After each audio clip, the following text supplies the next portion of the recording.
Hello दोस्तों, स्वागत है आप सभी का आपके अपने चैनल एसपी सक्सेस क्लासेस में।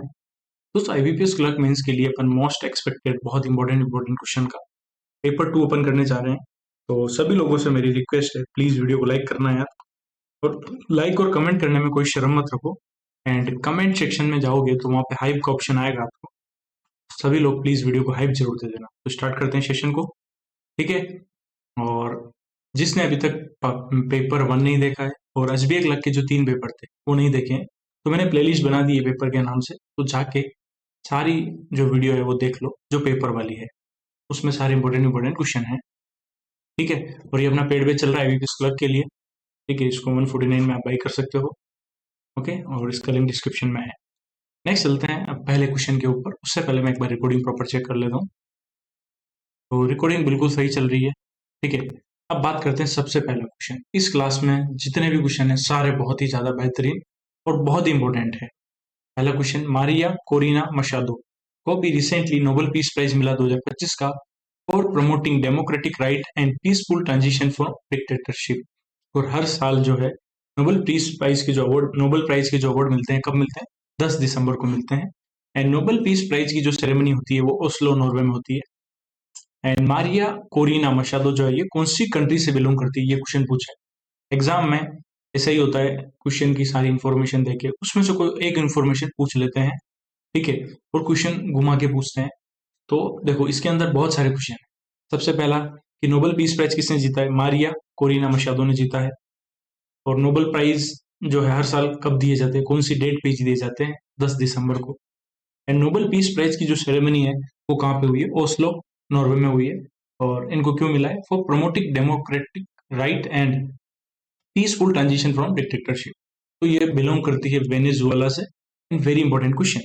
और पीस प्राइज के अलावा जो भी अवार्ड हैं वो कहाँ पे होते हैं? स्टॉकहोम के अंदर होते हैं, स्वीडन में, ओके। पहला क्वेश्चन बहुत इंपॉर्टेंट। नेक्स्ट चलें क्वेश्चन नंबर 2। ये बहुत ही ज्यादा इंपॉर्टेंट है। 13th ICC women's cricket world cup is hosted by India and Sri Lanka. And India hosted for the fourth time 1978, 1997 and 2013 and 2025। ये इंडिया ने चौथी बार होस्ट किया है और श्रीलंका ने ये पहली बार होस्ट किया है। एंड फाइनल कहाँ हुआ था? डीवाई पाटिल स्टेडियम जो है मुंबई के अंदर, वहां पे फाइनल हुआ था। फाइनल के अंदर इंडिया ने डिफीट किया साउथ अफ्रीका को। Before this world cup how many times Indian women's team reached in final of ICC women's 50 over world cup? तो 50-50 ओवर का जो वर्ल्ड कप हुआ है, इससे पहले इंडियन वुमेन्स टीम जो है कितनी बार फाइनल में पहुंची है? तो बहुत ही अच्छा क्वेश्चन है। इससे पहले इंडिया की जो वुमेन्स टीम है वो 2 बार फाइनल में पहुंची थी, ठीक है। कब कब पहुंची थी? तो आंसर इसका यहाँ पर रहेगा यार, आंसर बी है। और आंसर है 2। कब कब पहुंची है? 2005 में पहुंची थी, जिसमें ऑस्ट्रेलिया ने हराया था इंडिया को फाइनल में। एंड 2017 में तो बहुत ही क्लोज आके हारे थे और इंग्लैंड ने हराया था। एंड इसमें जो आईसीसी वुमेन्स वर्ल्ड कप हुआ है अभी 50-50 ओवर का, उसमें मैन ऑफ द टूर्नामेंट कौन है? Deepti Sharma. Man of the match कौन रही थी फाइनल में? Player of the match, okay. यहाँ पे प्लेयर ऑफ द मैच आएगा and women of the tournament आएगा, दो चीजें चेंज कर लेंगे, कोई दिक्कत नहीं। And player of the tournament and player of the match कौन थी? शेफाली वर्मा, ओके। इन दो ही मैच खेले थे ये। एंड जो next ICC women's cricket world cup होगा 50-50 ओवर का, जो 14th एडिशन होगा, वो कहाँ पे होगा? ऑस्ट्रेलिया में होगा। आप लोगों के लिए क्वेश्चन है कि ICC women's T20 world cup जो होगा वो कहाँ पे होगा? वुमेन्स का। मेंस का तो नेक्स्ट ईयर इंडिया में होगा। नेक्स्ट चलें क्वेश्चन नंबर 3 के ऊपर।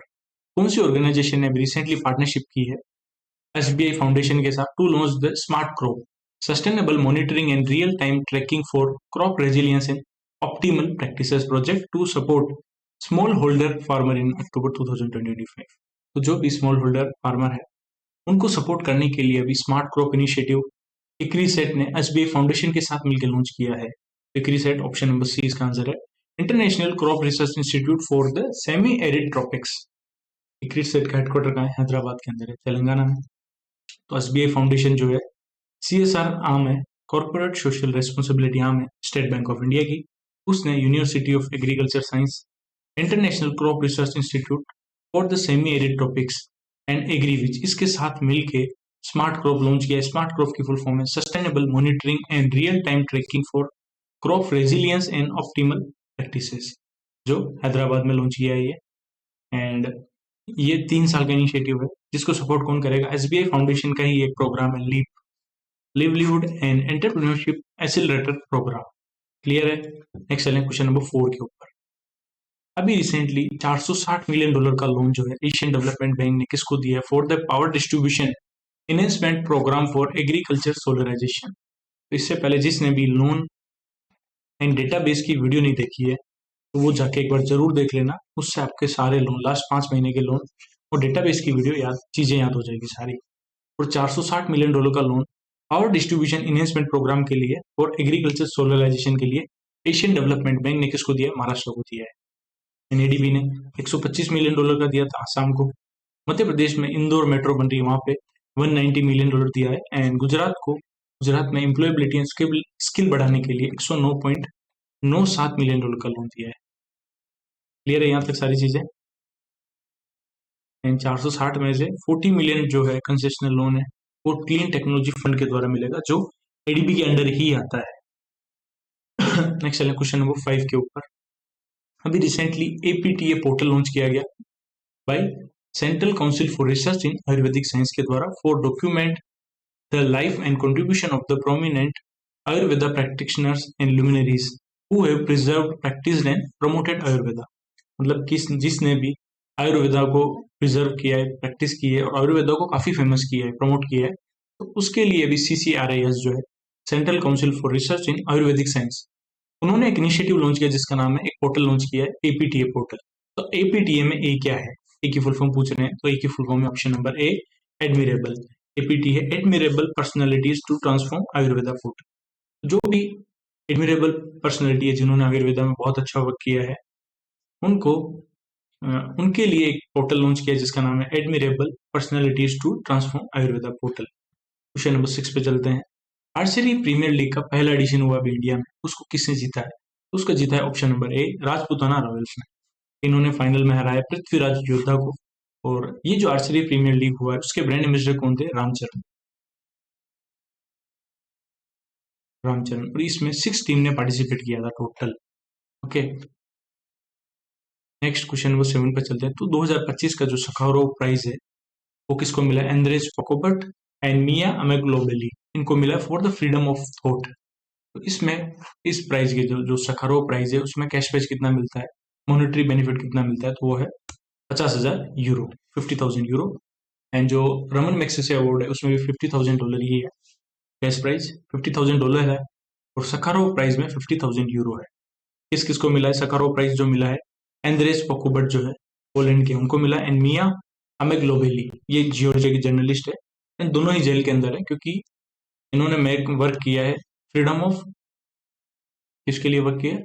To defend human right and freedom को डिफेंड करने के लिए जो भी वर्क करता है उसी को सखारोव प्राइज मिलता है। एंड उसमें कैश प्राइज 50,000 यूरो मिलता है। किस किस को मिला है? जॉर्जिया के जर्नलिस्ट मिया मेग्लोबली एंड पोलैंड के जर्नलिस्ट एंद्रेज पकोबट। नेक्स्ट चलें क्वेश्चन नंबर 8 के ऊपर। कौन सी कंट्री 90th मेंबर बनी है international union for conservation of nature? IUCN की 90वीं मेंबर बनी है। तो 89 मेंबर कौन सी थी? 89 थी अर्मेनिया। एंड 90th कंट्री कौन सी बनी है? वो बनी है तुवालू। तुवालू वर्ल्ड की पहली कंट्री है जो प्लांट माइग्रेशन कर रही है, ये ऑस्ट्रेलिया में अपनी पूरी कंट्री को माइग्रेट कर रही है। 11 किलोमीटर लंबी तो कंट्री है, ये आइलैंड कंट्री है। ओके, इसको एलिस आइलैंड भी बोलते थे तुवालू को। ये 4th smallest country in the world and इसकी कैपिटल है फुनाफुटी, ये इसकी कैपिटल है। करेंसी है तुवालू डॉलर। क्वेश्चन नंबर 9 के ऊपर चलते हैं। इंडिया ने अभी रिसेंटली कौन सा मेडल जीता है हॉकी में at the sultan of Johar cup? जो सुल्तान जोहर कप है वो मलेशिया में हुआ है और ये हॉकी का कप है। इसमें इंडिया ने सिल्वर मेडल जीता। इंडिया को फाइनल में ऑस्ट्रेलिया ने हराया है। जो वुमेन्स वर्ल्ड कप हुआ था उसमें सेमीफाइनल में इंडिया ने किसको हराया था? ऑस्ट्रेलिया को हराया था। उसमें man of the match Jemimah Rodrigues थी। एंड इंडिया का ये 5th रनर अप फिनिश है। इंडिया का 5वीं बार इंडिया रनर अप रहा है एंड ऑस्ट्रेलिया को हराया है, ऑस्ट्रेलिया ने जीता है सुल्तान जोहर का। नेक्स्ट क्वेश्चन नंबर 10 के ऊपर चलते हैं। Which country has launch the world's first yen pegged stablecoin? जिसका नाम है JPYC। तो ये किया है जापान ने लॉन्च किया है वर्ल्ड का पहला येन पेग्ड स्टेबल कॉइन जिसका नाम है JPYC। ये किसने किया है? जापान ने किया है। नेक्स्ट क्वेश्चन नंबर 11 पर चलते हैं। Who was recently conferred with an honorary doctorate by the IIT Madras. तो आईआईटी मद्रास ने किसको सम्मानित किया है अभी, किसको ऑनरेरी डॉक्टरेट की उपाधि दी है, तो वो दी है डॉक्टर के शिवान को। और जो 8th पे कमीशन है उसकी चेयरपर्सन कौन है, रंजना प्रकाश देसाई। नेक्स्ट है क्वेश्चन नंबर 12 के ऊपर, Indi lime and Puliyagudi lime GI tagged lime variety were part of India's first ever air shipment to the UK. Indi lime is mainly grown in Vijayapura district of Karnataka and Puliyakudi lime जो है कौन से state में cultivate होता है, तो ये होता है तमिलनाडु में। Very very important question.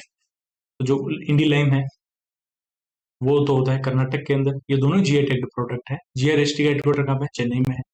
And पुलियाकुडी lime जो है ये तमिलनाडु में होता है। ये दोनों जो है इन दोनों का पहली बार एक्सपोर्ट हो रहा है, फर्स्ट एयर शिपमेंट जा रही है यूके में जा रही है। नेक्स्ट चले क्वेश्चन नंबर 13 के ऊपर, पोल बिया जो है reelected as the world's oldest president of which country at the age of 92 year. 92 year old है ये, और अभी वापस री इलेक्ट हुए एज ए प्रेसिडेंट, तो ये कैमरून के हैं। और ये लास्ट 43 ईयर से प्रेसिडेंट है, और ये इनका 8th टर्म है, और ये वर्ल्ड के ओल्डेस्ट है। पोल बिया ओल्डेस्ट प्रेसिडेंट बने हैं। क्वेश्चन नंबर 14 पे चलते हैं, under national critical mineral mission the CMET centre for material और electronics technology CMET Hyderabad, and दूसरी कौन सी ऑर्गेनाइजेशन है जिनको रिकॉग्नाइज किया as additional centre of excellence. तो नेशनल क्रिटिकल मिनरल मिशन में जब स्कीम अनाउंस हुई थी उसमें अनाउंस हुआ था कि 7 सेंटर ऑफ एक्सीलेंस बनेंगे, बट उसके अलावा 2 एडिशनल सेंटर ऑफ एक्सीलेंस अभी रिकॉग्नाइज किए हैं, एक तो सीमेंट हैदराबाद, दूसरा है आईआईएससी बेंगलुरु। एंड जो नेशनल क्रिटिकल मिनरल मिशन है जिसका आउटले था 16,300 crore, very important. Okay, and पहले 7 अनाउंस किए थे, अब उसके बाद 2 एडिशनल ऐड हो गए हैं। और ये जो सेंटर ऑफ एक्सीलेंस है ये वर्क करेंगे as a hub and spoke model के ऊपर। एंड पहले 7 कौन कौन से थे, IIT Bombay, IIT Hyderabad, IIT ISM Dhanbad, IIT Roorkee.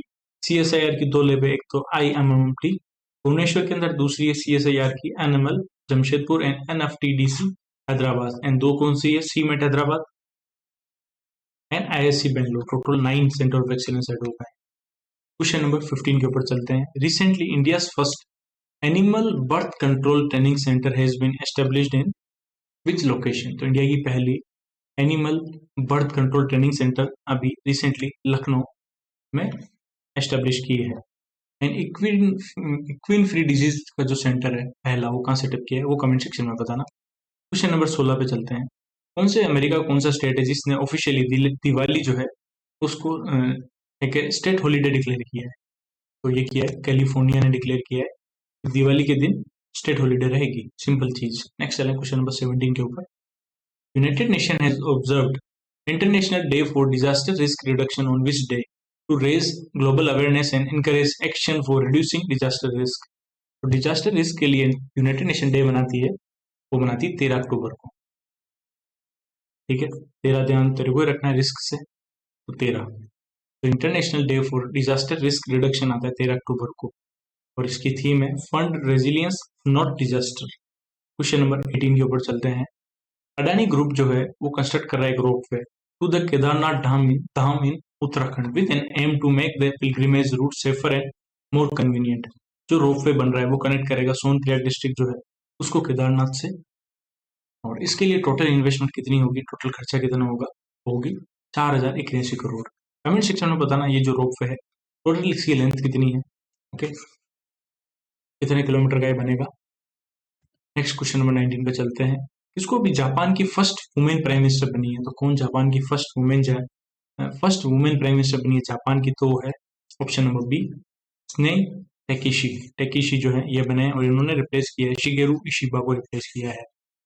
Question number 20 पे चलते हैं, Bled town has officially named as one of the world's best tourism village 2025 by United Nation Tourism Agency, recognising its commitment to sustainable community based tourism. तो Bled town जो है उसको world का best tourism village का award मिला है United Nation Tourism agency के द्वारा, उसको रिकॉग्नाइज किया है। तो ब्लेड टाउन जो है कौन सी कंट्री के अंदर है, तो वो है स्लोवेनिया के अंदर। क्वेश्चन नंबर 21, युक्त धारा पोर्टल जो है ये जियोग्राफिकल इंफॉर्मेशन सिस्टम है powered by geospatial planning system for village level Mahatma Gandhi national rural employment guarantee scheme. It is a culmination of joint effort of ISRO and which ministry? Ministry of rural development and ISRO के साथ मिलके एक GIS system launch किया जिसका नाम युक्त धारा portal. Okay, and UP integrate करेगा युक्त धारा पोर्टल को मनरेगा वर्कर के लिए 1 अप्रैल 2026 से। नेक्स्ट क्वेश्चन नंबर 22 पे चलते हैं। पहला स्टेट कौन सा बना है इंडिया का जो इम्प्लीमेंट करेगा faceless adjudication under the state GST? तो स्टेट GST के अंदर फेसलेस एडजुडिकेशन इम्प्लीमेंट करने वाला पहला स्टेट कौन है? वो स्टेट है जो 100% डिजिटली लिटरेट अनाउंस हुआ है अभी, तो वो है Kerala. Option number C. Question number 23 पे चलते हैं। Which sovereign wealth fund has been ranked as world's most valuable and fastest growing sovereign wealth fund brand for 2025 as per brand finance annual report? तो ब्रांड फाइनेंस की annual report के according world का most valuable and fastest growing sovereign wealth fund कौन सा है? वो है option number C, PIF, public investment fund of Saudi Arabia. पूरा देखते हैं। तो मैंने बताया था जब भी ब्रांड फाइनेंस रिलीज करेगा तो एक तो होगा मोस्ट वैल्यूएबल, एक होगा स्ट्रॉन्गेस्ट। तो जो PIF है ये वर्ल्ड की most valuable sovereign wealth fund है। तो उसमें नंबर 1 पे कौन है? Public investment fund Saudi Arabia. दूसरा है Norges bank investment management. Comment section में बताना ये कौन सी कंट्री का है। थर्ड पे है China investment corporation. And strongest sovereign wealth fund की ब्रांड कौन सी है? ये मोस्ट वैल्यूएबल है सोवरजिन वेल्थ फंड, एंड दूसरा है स्ट्रॉन्गेस्ट कौन सा है? स्ट्रॉन्गेस्ट में नंबर 1 पे Abu Dhabi investment authority, number 2 पे है पब्लिक इन्वेस्टमेंट फंड जो सऊदी अरेबिया का। दो टॉप 2 भी याद रखोगे चलेगा। दूसरा चीज आगे चले अपन, यहाँ तक सारी चीज क्लियर है। इसमें कुछ रह गया है यार, चलो कोई नहीं, नेक्स्ट क्लास में ऐड कर लेंगे। नेक्स्ट क्वेश्चन नंबर, इसमें एक और रैंकिंग होती है असेट अंडर मैनेजमेंट की। ओके, इंडेक्स वाली क्लास में मैंने करवा रखी है, एक बार देख लेना। नेक्स्ट क्वेश्चन नंबर 24 के ऊपर। In financial year 24-25 government e market place reached A remarkable 5.4 lakh crore in gross merchandise value and celebrated it's 9th anniversary. तो इस साल की जो है थीम क्या है? थीम है option number D, ease, access and inclusion. तो गवर्नमेंट ई मार्केट प्लेस जो है उसका टोटल जो ग्रॉस मर्केंटाइज वैल्यू है वो 5.4 लाख करोड़ हो गया है, और अभी 9th एनिवर्सरी मनाई गई। ओके, इसकी थीम है ease, access and inclusion. And government e market place है उसने अचीव कर लिया 15 लाख करोड़ का प्रोक्यूरमेंट का माइलस्टोन। ओके, और ये फाइनेंशियल ईयर 25 में कितना किया है? 5.4 लाख करोड़। एंड जो गवर्नमेंट ई मार्केट प्लेस है ये वर्ल्ड के टॉप 3 ई प्रोक्यूरमेंट पोर्टल के अंदर आता है। टॉप 3 में कौन कौन सा है? नंबर 1 पे कॉनेप्स है साउथ कोरिया का, नंबर 2 पे जेविस, एंड थर्ड पे है इंडिया का government e market place. Question number 25 पे चलते हैं। वर्ल्ड सिटीज डे 2025 जो है 31 अक्टूबर को मनाते हैं, जिसकी थीम है पीपल सेंटर्ड स्मार्ट सिटीज। तो इसका सेलिब्रेशन कौन सी कंट्री में होता है? कौन सी कंट्री में हुआ है? हर बार अलग अलग कंट्री जो है, अलग अलग कंट्री किसी सिटी में होता है वर्ल्ड सिटी डे का सेलिब्रेशन। इस बार कहाँ पे हुआ है?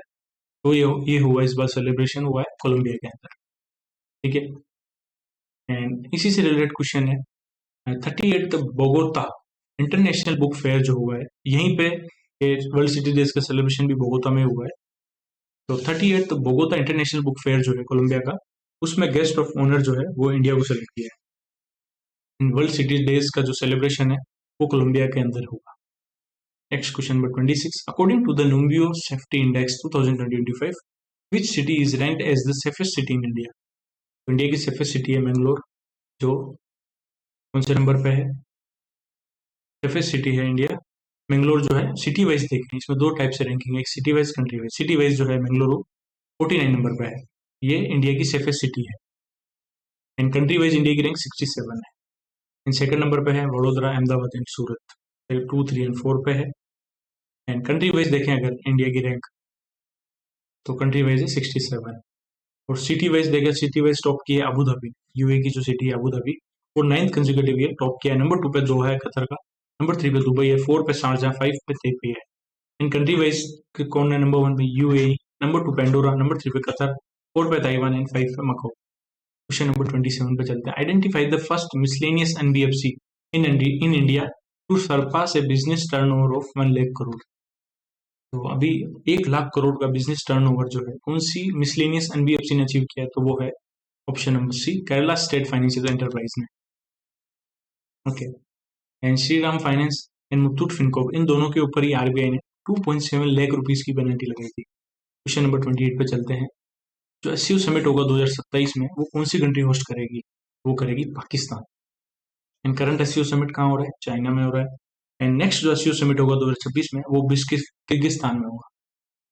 ठीक है। एंड एससीओ के 10 मेंबर है, India, China, Russia, Pakistan, Iran, Kazakhstan, Tajikistan, Uzbekistan, Kyrgyzstan and Belarus.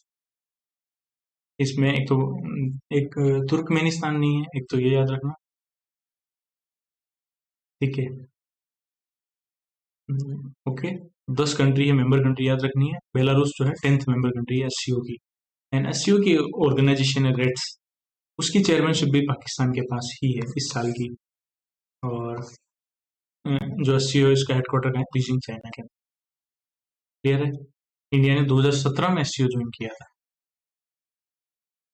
Question number 29 पे चलते हैं। अंडर प्रोजेक्ट आरोहण, प्रोजेक्ट आरोहण के अंदर जो टोल प्लाजा के एम्प्लॉय के जो भी चिल्ड्रन है, उनको प्राइमरी बेनिफिशियरी है of the scholarship and mentorship support. इसको लॉन्च किसने किया है? तो जो भी प्रोजेक्ट आरोहण है उसके अंदर क्या करेंगे, जो भी टोल प्लाजा में वर्क कर रहे हैं एम्प्लॉय है, उनके जो बच्चे हैं उनको स्कॉलरशिप मिलेगी, मेंटरशिप मिलेगी प्रोजेक्ट आरोहण के अंडर। तो इसको लॉन्च किया है एनएचएआई ने। किसके साथ मिलके?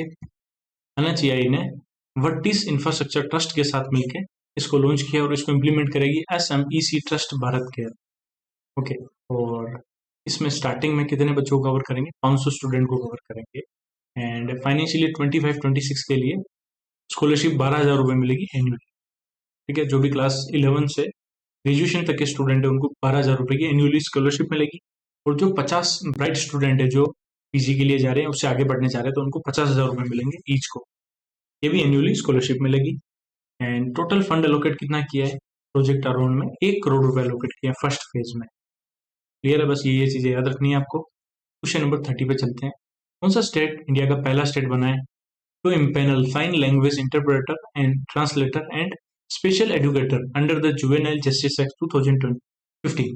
जुवेनाइल जस्टिस एक्ट जो है 2015 का, उसके अंदर जो भी साइन लैंग्वेज के इंटरप्रेटर है, ट्रांसलेटर है, स्पेशल एजुकेटर है, उनको ऐड करने वाला पहला स्टेट है पंजाब। क्योंकि जो भी बच्चे हैं, ठीक है, वो जूनियर जस्टिस एक्ट के अंडर आएंगे। और उसमें से मान लो कोई स्पेशल चाइल्ड है जो बोल नहीं सकता है, ठीक है, या जो पर्सन विद डिसेबल है, उनके लिए वो बोल नहीं पाएंगे तो चीज़ें एक्सप्लेन कैसे करेंगे? तो उनके लिए ही साइन लैंग्वेज इंटरप्रेटर, ट्रांसलेटर है, स्पेशल एजुकेटर को जुवेनाइल जस्टिस एक्ट में ऐड किया है। क्लियर है। एंड पंजाब जो है, इसने अभी रिसेंटली लिफ्ट किए हैं बैन ऑन ट्रेडिशनल हेरिटेज जो स्पोर्ट्स थे, उनके ऊपर जो बैन थे वो भी हटा दिए हैं। क्वेश्चन नंबर 31, और ये एग्जाम में आएगा वापस। ठीक है। क्या क्वेश्चन है? कैबिनेट ने अभी एक्सटेंड की पीएम स्वनिधि, प्रधानमंत्री prime minister street vendors Atmanirbhar Nidhi scheme till 31 मार्च 2030। 31 मार्च 2030 तक पीएम स्वनिधि को एक्सटेंड कर दिया है। इसमें फर्स्ट रेंज में जो लोन लिमिट थी पहले 10,000 थी, वो बढ़ा के अब कितनी कर दी है? एंड सेकंड रेंज में जो लोन लिमिट थी 20,000, वो बढ़ा के कितनी कर दी है? तो आंसर है इसका ऑप्शन नंबर डी, 10,000 से बढ़ा के 15,000 की है एंड 20,000 से बढ़ा के 25,000 कर दी है लोन की लिमिट। ठीक है। एंड इसका आउटलेट 7,332 करोड़। इसको 1 जून 2020 को ministry of housing and urban affair ने लॉन्च की थी। फर्स्ट ट्रांस की लिमिट है 10,000 से 15,000 कर दी है। इसका लोन जो रीपे करना है, टेन्यूर है 12 महीने। सेकंड ट्रेंच 20,000 से 25,000, जिसका टेन्यूर 18 महीने है। एंड थर्ड ट्रेंच का लिमिट जो है 50,000 ही रखी है, जो 36 मंथ में कंप्लीट करना है, रीपे करना है। एंड इसमें ऑनलाइन कैशबैक में पहले 1,200 रुपये मिलते थे, अब ऑनलाइन कैश तो भी आप ऑनलाइन पेमेंट करोगे तो उसमें ऑनलाइन कैशबैक आपको 1,600 रुपये मिलेगा। ठीक है। And the restructure scheme aims to benefit 1.15 crore beneficiaries including 50 lakh new subscriber and UPI linked credit card भी देंगे उनको। यानी अगर आप टाइमली रीपे कर रहे हो तो इंटरेस्ट सबवेंशन मिलता है 7%। और ये जो पीएम स्वनिधि स्कीम है, इसको इम्प्लीमेंट कौन करता है? सिडबी, इसका हेडक्वार्टर लखनऊ में है। क्वेश्चन नंबर 32 पे चलते हैं। कौन अभी रिसेंटली 53rd चीफ जस्टिस बने इंडिया के? तो बने सूर्यकांत। ऑप्शन नंबर ए। इन्होंने रिप्लेस किसको किया है? बी आर गवई को रिप्लेस किया है।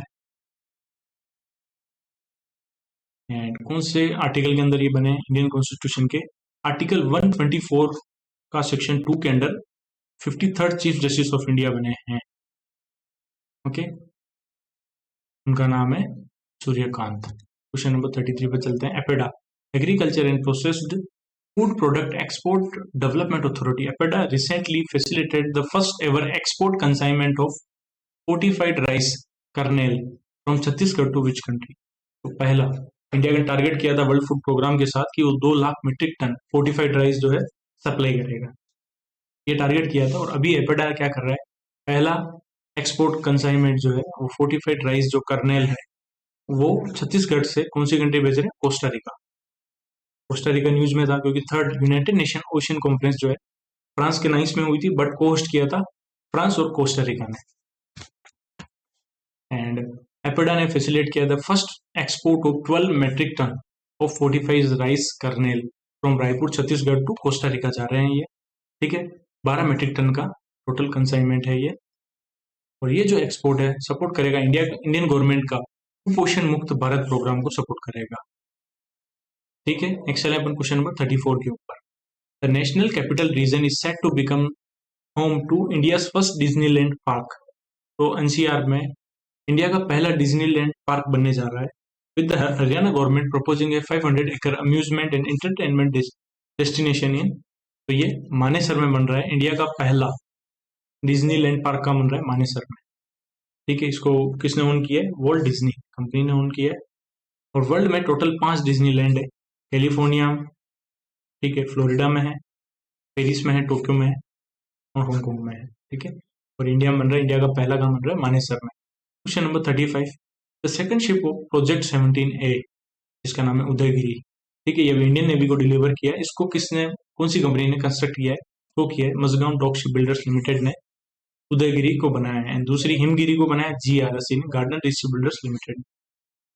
नेक्स्ट क्वेश्चन नंबर 36, गति जो है एक zero balance saving account launch किया कौन से बैंक ने, to promote instant digital transaction. तो ये करने वाला बैंक है फिनो पेमेंट बैंक ने लॉन्च किया गति। क्वेश्चन घुमा के भी आ सकता है कि फिनो पेमेंट बैंक ने अभी कौन सा एक जीरो बैलेंस का सेविंग अकाउंट लॉन्च किया जिसका नाम है Gati. Question number 37, home bound has won the best film award at the Indian film festival of Melbourne. तो इस मूवी के, होम बाउंड मूवी के डायरेक्टर कौन है, वो है option number D, Neeraj Ghaywan. And इसमें बहुत सारे अवार्ड है, Indian film festival of Melbourne में बेस्ट फिल्म का अवार्ड होम बाउंड को मिला है, डायरेक्टर का भी अवार्ड इन्हीं को मिला है, एंड बेस्ट एक्टर का अवार्ड मिला अभिषेक बच्चन को I want to talk. Special mention में बेस्ट एक्टर का अवार्ड मिला है गुगू किकपैन को, ओके। बहुत सारे हैं जो काम का है वो मैंने बता दिया। एंड एक्सीलेंस इन सिनेमा का अवार्ड मिला है आमिर खान को। एंड डिसरप्टर अवार्ड मिला है वीर दास को जो कॉमेडियन है।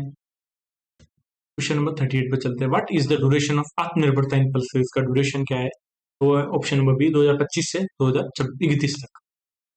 एंड इसका आउटले सबसे इंपॉर्टेंट है जो एग्जाम में आएगा, वो है 11,440 करोड़ इसका आउटले है, ये एग्जाम में पूछा जाएगा। इंडिया पल्स में जो है सेल्फ सफिशिएंट बनना चाह रहा है। और नेशनल पल्स डे कब आता है, हर बार नेशनल पल्स डे आता है 10 फरवरी को आता है। इन 6 साल के लिए मिशन लॉन्च किया है 2025-26 से 2030-31 तक, ठीक है। एंड इसमें क्या होगा, जो सीड की क्वालिटी है, पल्स ज़्यादा प्रोडक्शन हो उसके लिए सीड की क्वालिटी पे काम करेंगे, फोकस करेंगे क्वालिटी ऑफ सीड पे। इन सीड भी जो है क्वालिटी सीड अवेलेबल भी होना चाहिए, अवेलेबिलिटी भी होनी चाहिए। और सीड को कैसे चेक करेंगे, सीड को अपन चेक करेंगे साथी पोर्टल के थ्रू, सीड को ट्रैक करेंगे, seed authentication, traceability and holistic inventory portal. यानी इसमें मैक्सिमम सब्सिडी कितनी मिलेगी, 25 लाख रुपए की सब्सिडी मिलेगी। Will be available for setting up of processing and packaging unit. और इसमें कौन कौन सी पल्स के बारे में बात की है, तूर, उड़द एंड मैसूर की जो दाल है पल्स है उनका 100% प्रोक्योरमेंट कर सकते हैं प्राइस सपोर्ट स्कीम जो है PM आशा का, उसके थ्रू। ये बहुत इंपॉर्टेंट है। एंड इसमें टारगेट है कि जो भी पल्स का प्रोडक्शन है करंटली कितना है 242 लाख टन है, जिसका 2030-31 तक 350 लाख टन अचीव करना है।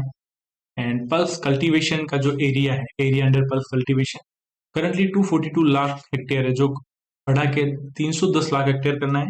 एंड पर हेक्टेयर पे जो इल्ड है पल्स का वो कितना 881 kg पर हेक्टेयर, वो बढ़ा के 1130 kg पर हेक्टेयर करना है। एंड अभी रिसेंटली 88 लाख के फ्री सीड किट डिस्ट्रीब्यूट किए फार्मर में। एंड 126 लाख क्विंटल के सर्टिफाइड सीड है जो वो भी डिस्ट्रीब्यूट किए हैं। एंड जो तुम है तूर, उड़द एंड मसूर की दाल, उनका 100% प्रोक्योरमेंट कर सकते हो प्राइस सपोर्ट स्कीम जो है पीएम आशा का उसके अंडर। एंड ये इस स्कीम के थ्रू 1000 प्रोसेसिंग यूनिट सेटअप की जाएगी, जिसमें से मैक्सिमम 25 लाख रुपए की सब्सिडी मिलेगी, जो भी अगर प्रोसेसिंग या पैकेजिंग यूनिट आप सेटअप कर रहे हो तो। नेक्स्ट क्वेश्चन, फाइनेंशियल ईयर 25 में जो भी पब्लिक सेक्टर बैंक है उनका नेट प्रॉफिट कितना रहा है? वो रहा है 1.78 लाख करोड़। उससे पहले कितना था? 1.41 लाख करोड़ था। एंड एसबीआई का इसमें से 70,901 करोड़ है अकेले का। एंड जो भी पब्लिक सेक्टर बैंक है उनका एनपीए जो है फाइनेंशियल ईयर 25 में कितना रहा था? 0.52% रहा था। एंड एसबीआई का कितना है नेट प्रॉफिट? 70,901 करोड़। और जो बिजनेस है पब्लिक सेक्टर बैंक का वो फाइनेंशियल ईयर 25 में 251 लाख करोड़ हो गए, जो पहले था फाइनेंशियल ईयर 23 में 203 लाख करोड़। डिविडेंड पे जो है सभी पब्लिक सेक्टर बैंक का वो पहले 20,900 करोड़ था, जो बढ़ के 34,900 crore. Next and last question, what is the punishment provision in the online gaming promotion and regulation bill 2025 recently passed by the parliament? जो भी ड्रीम 11 से करोड़पति बनेगा उनके ऊपर पनिशमेंट कितनी होगी? तो है ऑप्शन नंबर डी, 3 साल की सजा और 1 करोड़ रुपए फाइन लगेगा अगर आप यूज कर रहे हो तो। और अगर आप एडवर्टाइज कर रहे हो इनका तो 50 लाख और 2 साल की सजा होगी। और रिपीटेड ऑफेंस कर रहे हो आप तो आपको 3 से 5 साल की सजा और 2 करोड़ का फाइन भरना होगा। ओके, आर्टिकल 117 का सेक्शन 1 और सेक्शन 3 के अंदर ये नया बिल इंट्रोड्यूस किया गया। Okay, thank you for watching this video. Please video को लाइक करना, कमेंट करना है, हाइप जरूर देना। मिलते हैं नेक्स्ट वीडियो में। इसकी पीडीएफ मिलेगी आपको एप्लीकेशन एचपी सक्सेस क्लासेस में। ओके दोस्तों, thank you for watching this video. Radhe Radhe, जय श्री राम।